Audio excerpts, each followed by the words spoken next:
ازيكم عاملين ايه؟ يا رب تكونوا بخير. معاكم نسمة وصفات سهلة وبسيطة. هنعمل بقى النهاردة الترمس من تسالي العيد. كل سنة وانتم طيبين، ربنا يا رب يجعله عيد سعيد عليكم. بس شكله جميل ازاي، وعايزه اقول لكم هو سريع جدا. ده اللي هو الترمس السريع مش الترمس البلدي. بس لو انت عايزه تجيبي ترمس بلدي هقولك هتعملي بردك ايه. يعني لو يوم الوقفه وحبيت تعمليه هتعمليه، لان هو بيكملش بالظبط يوم ويكون معمول وجاهز معاكي بالشكل اللي انت شايفاه ده. هنجيب بقى ده نص كيلو من الترمس. مسكته نقيته، وبعد كده همسكه بقى اغسله كويس جدا. هغسله كويس جدا وهحط عليه بقى ميه واغطيه خالص، واغطيه خلاص بالغطا واسيبه ليله كامله. يعني انا عامل بالليل، قمت الصبح هتشوفوه معايا بالشكل اللي انتوا شايفينه ده. خلاص نفش وما شاء الله، يعني مبقاش زي الاول.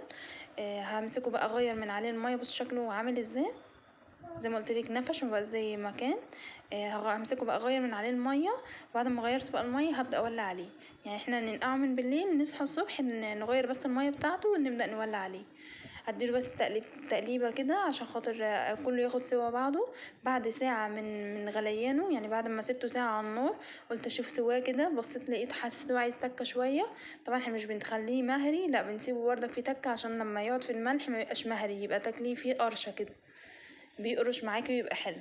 يبقى خد معايا بالظبط ساعة وربع. بس انتي خلي ساعة وجربي.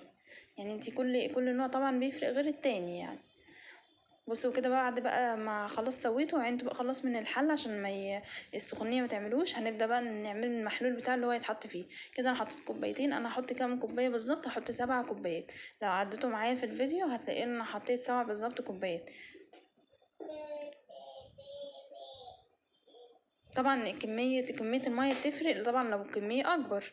فانا بحطه، لو عوزنا نعمل تاني هنحط بقى على ايه، على كم على كل كوباية نحط لها معلقة كبيرة من الملح.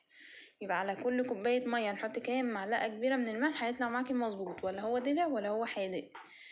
طبعا انا حطيت مثلا الميه دي ولقيته لسه عايز تاني، هعمل بردك تاني يعني.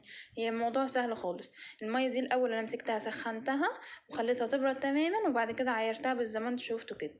ودي حاجه مهمه قوي عشان ولا يعملش ريم وميبقاش ليه ريحه ولا اي حاجه معاكي.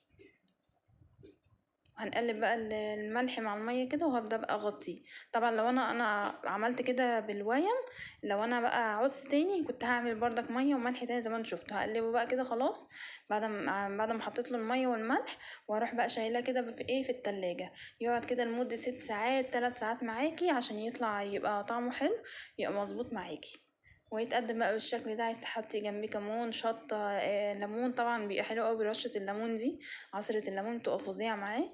فطبعا الحاجة اللي انت عايزاها اعمليها. طب لو انا عايزة اعمل حمص، تعملي بنفس الطريقة بالظبط، مفيهوش اي فرق. طب لو انا بردك عايزة اعمل اللي هو الترمس البلدي اللي هو المر، هتنقعيه لمدة 3 ايام، كل شوية تغيري من عليه المية عشان بيبقى مر جدا. وبعد كده اعمليه بنفس الطريقة دي كده بالظبط. وكل سنة وانتم طيبين وتحفة جدا.